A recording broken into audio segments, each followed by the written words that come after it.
전 세계 자본시장이 트럼프 대통령 발언에 들썩이고 있습니다. 말을 안 하면 좀 나으려나 했는데 그러면 또 그런대로 그 속내를 탐색하느라 눈치 보기 바쁜 것 같습니다. 중앙은행들도 트럼프 대통령 움직임 따라 통화 정책을 고민하느라 골치 아플 것 같습니다. 최근 통화 움직임과 함께 세계 경제 흐름 짚어보겠습니다. 네, 오늘 도움 말씀 주시기 위해서 한국금융연구원 장민 선임연구위원 자리해 주셨습니다. 어서 오세요, 박사님. 안녕하세요. 예, 장 박사님 지금 트럼프 대통령의 그 어젠다는 그거였습니다. 아메리카 퍼스트, 미국 우선주의.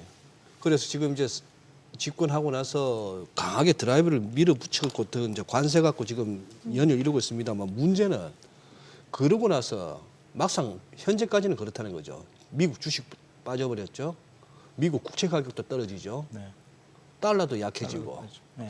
이걸 어떻게 봐야 되겠습니까? 그러니까 이제 그 주식 가격 빠지는 건 어느 정도 예상이 된 거였거든요. 왜냐하면 예. 관세 정책을 하면 무역을 위축시킬 거죠. 네. 그리고 이제 가격이 올라가니까 수입 가격이 올라가면 이제 소비자들도 구매력이 약해지니까 소비를 덜 할 거고. 그리고 이제 관세 정책이 결국은 지금 이제 미국, 중국에서 보는 것처럼 무역 전쟁으로 가지 않습니까? 네. 아무래도 이제 글로벌 교역이 위축이 될 테니까 뭐 기업들은 수출 기업이나 수입 기업이나 모두 다 뭐 그냥 예. 수익성이 하락하겠죠. 그래서 이제 그런 걸 예상해서 증시에서 주식이 떨어지는 거는 이제 충분히 예상을 한 일이었는데 문제는 이제 두 개였습니다. 말씀하신 것처럼 채권 가격이 떨어졌단 말이죠. 예. 이게 보통 때는 이제 주식이 떨어지면 돈이 이제 다른 채권 시장으로 몰려가야 되는데 글쎄 말입니다. 예, 그런데 이제 이번에는 미국 국채에 대한 그 어떤 불안감, 불확실성, 신뢰성이 없어진 거죠. 그래서 이건 지금 이런 상황에서 또 불확실성이 커지니까 유동성을 확보해야겠다라는 이제 그런 어떤 그 동기도 있었을 거고요. 그러면서 이제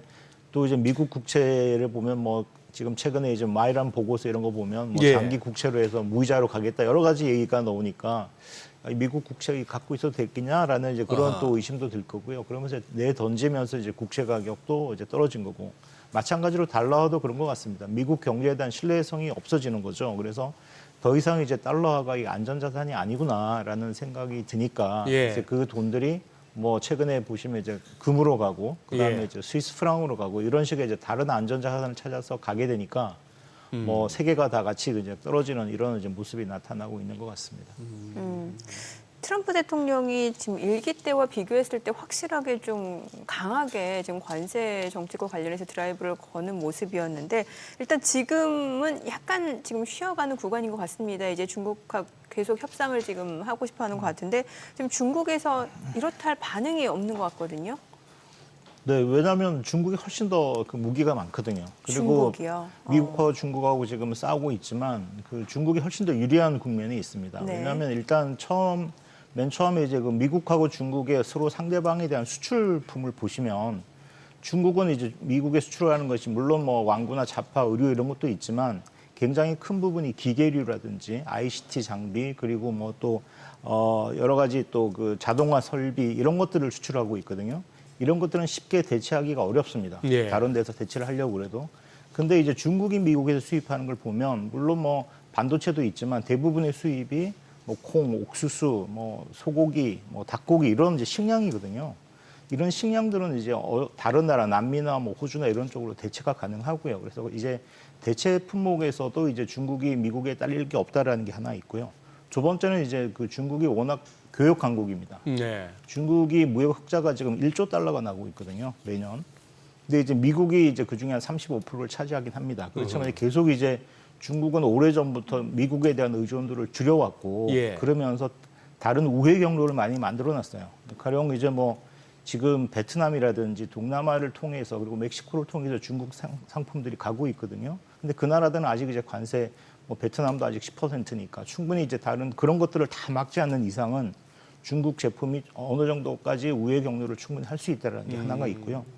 그리고 세 번째는 금융입니다. 금융. 국채를 어떤 나라가 가장 많이 가졌냐를 보면 중국이 일본 다음으로 많이 가지고 있습니다. 미국 국채를 8천억 달러치를 가지고 있거든요. 그러니까 이거는 그 외국인이 보유한 국채의 한 10% 정도가 중국 정부가 가지고 있습니다. 예. 그러니까 이걸 언제든지 무기화할 수 있는 거죠. 만약 국채를 팔아버리면 이번에 트럼프 정부가 그 관세를 이렇게 내린 것처럼 관세를 홀드한 것처럼 이게 이제 결국은 국채가 예. 올라가니까 한 거거든요. 근데 이거는 이제 중국이 가지고 있는 굉장히 큰 무기라는 거죠.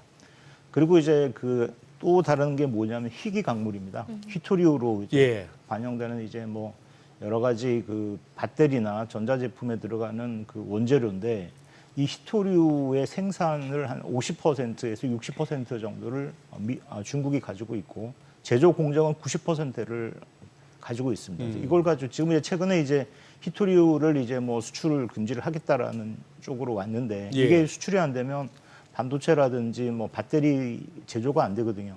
그러니까 여기에 대한 이게 이제 하나의 어떤 그 공급망을 훼손할 수 있는 무기로 충분히 가지고 있다는 게 되는 거고요. 마지막으로는 이제 체제가 있습니다. 뭐 거기는 권위주의고 아주 전제주의적인 체제고 이쪽은 민주주의지 않습니까? 예. 그러니까 국민들이 힘들어서 이거 못 살겠다 할 때 중국은 충분히 그거를 가만히 있어라고 누를 수 있지만 미국은 그게 안 되거든요. 그러니까 이런 정도에서 봤을 때는 훨씬 더 그 중국이 더 유리한 입장에 있으니까 지금 계속 좀 더 오히려 더 버틸 수 있다라고 생각이 듭니다. 전반적인 뭐 현재 관세 전쟁을 다 바라보시는 전문가분들의 시각은 어느 정도 뭐 비슷한 것 같은데 좀 전에도 자료 화면이 나왔습니다만 트럼프 대통령은 빨리 전화해라 하는데 시 주석은 보니 베트남 무슨 말레이시아 캄보디아 이쪽으로 순방하면서 그렇죠. 지금 단돌이 하는 것 같아요. 예, 그렇습니다.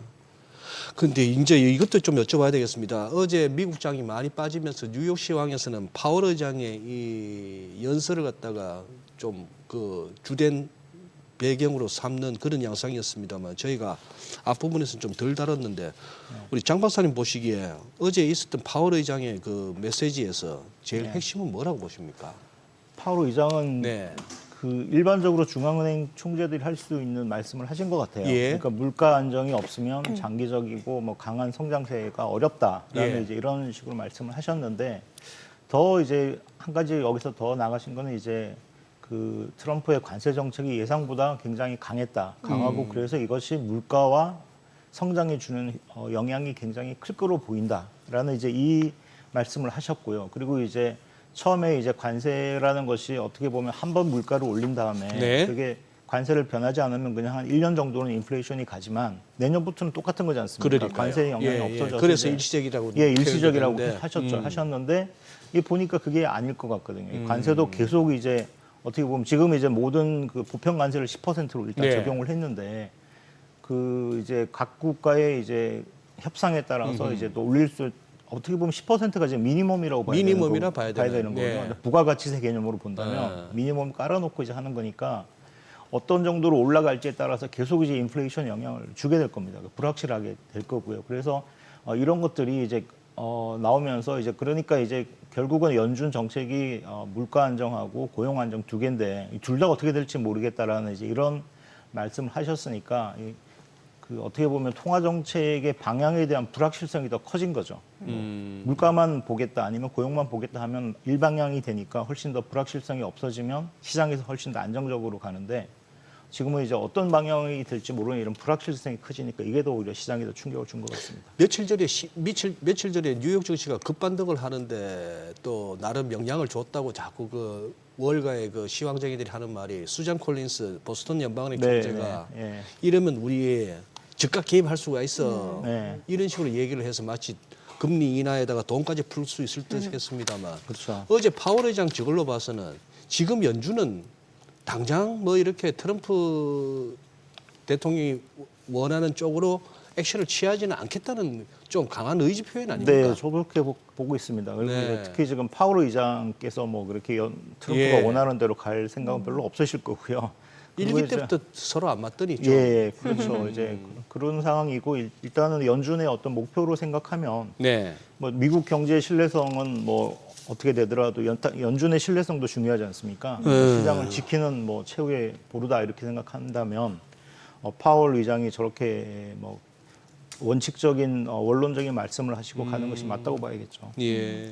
반면에 그 크리스토퍼 월러 같은 경우는 좀 매파 인사로 좀 잘 알려지는데 이번에 약간 좀 비둘기파적인 네. 얘기를 두고 이미 뭐 태세 전환한 지 좀 됐죠. 그러니까 이게 뭔가 예. 차기 의장을 노려서 이러는 거 아니냐라는 얘기도 그걸 있잖아요. 뭐 그분의 속마음은 모르겠지만 네. 여하튼 네. 그 연준이 그 목표가 두 개지 않습니까? 네. 고용하고 성장이니까 뭐 그게 어떤 부분에 더 그 중점을 두느냐에 따라서 개인적으로 이제 뭐 금리 정책에 대한 견해도 달라지겠죠. 그래요. 박사님 지금 뭐 금통위 진행 중이고 바로 좀 전에 또 이창용 총재 이제 그 회의실에 들어오셨나 본데 두 번이나 같은 멘트를 하셨네요. 오늘 왜 이렇게들 많이 들어오셨지? 아니 사실 제가 생각해도 언론에서 뭐 그렇게 평소 대비 많이 갈 만한 날은 아닌데 뭐 지금 저는 그런데요. 한은이 지금 뭐 할 수 있는 게 있습니까? 한은이 이제 할 수 있는 건 금리 인하밖에 없는데요. 글쎄, 예. 근데 이제 뭐 아시겠지만 내수를 보면 금리를 인하해야 되는 상황이거든요. 네. 올해 경제 성장률 이런 걸 예상해 보면. 근데 금리를 인하하면 이제 환율 쪽에서 문제가 생길 거지 않습니까? 예. 그리고 이제 트럼프 대통령 같은 경우는 이제 그 다른 나라들이 환율을 약화시키는 거에 대해서 굉장히 이제 뭐 주시를 하고 있을 거고 뭐 이런 상황에서 금리를 인하하는 게 상당히 쉽지는 않은 상황이겠죠. 그런데 이제 그렇지만 이제 올해는 분명히 금리 인하해야 될 겁니다. 안 할 수가 없는 상황이죠. 연내에는? 네, 그러니까 예. 이제 뭐 오늘 만일에 금리 인하하지 않더라도 어떤 코멘트라든지 이런 것들이 이제 뭐가 나올지가 굉장히 시장에서는 관심거리가 되지 않을까 생각합니다. 지금 장 박사님 보시기에 우리나라가 지금 예. 한은 중심의 통화 정책으로 가야 금리 같은 이걸로 가야 됩니까? 아니면 뭐 지금도 뭐 추경이 뭐 7조에서 한 12조로 늘었다 하는데 일각에서는 그거 뭐 은발의 오줌누기다 이러기도 하고 예. 재정으로 풀어야 됩니까? 어떻게 보십니까? 굉장히 어려운데요. 네. 저는 지금 금리를 계속 낮춘다는 건 한계가 있다고 봅니다. 왜냐하면 우리나라, 이제 예. 그렇습니다. 예. 뭐 여러 가지 뭐 부동산 이런 문제를 떠나서 환율이라든지 예. 바깥의 그 영향을 생각하지 않을 수가 없거든요. 네. 그렇다면 지금은 뭐 재정이 좀 나서야 될 때가 아닌가 생각합니다. 근데 이제 문제가 이제 우리 정치적인 그 일정상으로 재정이 이제 어떤 주도권을 쥐고 아니면 확실하게 나서려면 아직 한참 시간이 걸리는 상황이지 않습니까? 네. 그런 어려움이 있긴 하지만 지금은 좀 재정이 나서서 돈을 좀 풀고 지금은 왜냐하면 기업이나 가게가 돈을 가지고 할 수 있는 게 아무것도 없거든요. 지금은 불확실하니까 가게나 기업이 돈을 가지고 투자를 하거나 소비를 할 수가 없습니다. 그럼 이때는 이제 정부가 좀 나서 줘야 되는 거죠. 정부가 좀 나서줘야 된다. 환율 좀 여쭤볼게요. 달러원 환율이 이제 뭐 오늘 보니까 지금 한 1,420원 선. 그동안 이제 달러 인덱스만 놓고 보면은 이제 100을 중심으로 흐름이 좀 이어지고 달러 가치가 좀 많이 떨어지고 있는 상황이잖아요. 근데 네. 그에 비해서 원화 가치는 상대적으로 오르지 그렇죠. 못하고 있다. 네. 이런 얘기 많이 나오는데 네. 그 원인을 뭐라고 볼 수 있을까요? 저는 그게 우리나라 구조적인 문제가 구조적인. 있다고 생각합니다. 일단 경제 구조적으로 보면은요. 작년에 우리 경제가 뭐 2% 성장을 하고 올해 뭐 1% 어떻게 간다고 할지라도 그게 전부 수출이 주도한 성장이거든요. 근데 이제 내수는 굉장히 안 좋습니다. 소비는 계속 지금 부진을 면치 못하고 있는 상황이고요. 설비 투자나 건설 투자는 건설 투자는 마이너스 폭이고 네. 그래서 이렇게 내수가 굉장히 안 좋은데 수출마저 안 좋으면 이제 우리 경제는 굉장히 안 좋은 방향으로 가는 거지 않습니까? 근데 이제 이번에 관세 정책으로 우리 이제 수출도 이번에 굉장히 안 좋은 방향으로 갈 수밖에 없는 상황이고 그래서 결국은 이제 우리 성장률이 떨어진다고 보고 있는 거고요. 특히 이제 우리나라가 더 문제가 되는 거는 미국하고 중국 간의 이제 이 무역 전쟁 때문에 나타나는 건데 여전히 우리나라의 제1 수출국이 중국입니다.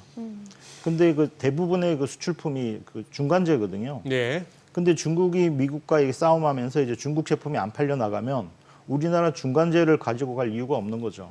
그러면서 이제 우리나라 수출이 굉장히 중국 의존적인 그런 측면이 많기 때문에 여기서 이제 바깥에서 보기는 한국 구조가 굉장히 어렵다라는 생각을 할 거고요. 그리고 이제 아까 말씀드렸지만 이제 정치적 불확실성이 아직 해소된 게 아닙니다. 그래서 가령 이제 6월달에 새로운 대통령이 들어서고 뭐 장관들이 인선을 다 마무리하고 청문회가 끝나려면 8월까지 가지 않습니까? 네. 그렇게 되면 이제 이런 어떤 대응력이 8월까지는 아직 뭐 없다고 봐야 되기 때문에 그런 점들을 이제 다 감안을 해서 본다면 이제 원화가 다른 통화에 비해서 약세로 갈 수밖에 없는 구조가 있는 거죠.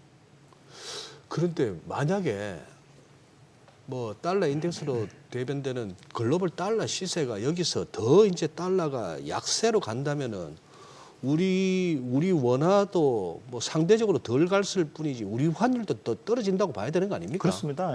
전체적으로 이제 네. 계속 장기적인 추세를 보시면 달러화 지수하고 원화가 흐름은 거의 같죠. 비슷하게 가는 거거든요. 예, 근데 예. 중간중간에 이제 뭐 어떤 특이한 이유가 있으면 좀 벌어지긴 합니다만은 중장기적으로 봤을 때 계속 달러가 이렇게 트럼프 정책 때문에 신뢰를 잃고 떨어진다면 네. 원화도 그 어느 정도 부분은 다 완전히 100%를 따라가지 못하더라도 예. 어느 정도는 그 흐름을 따라갈 수밖에 없는 상황이죠. 어제 블룸버그에서 조금 무시무시한 내용을 갖다가 한번 보도를 했는데 네.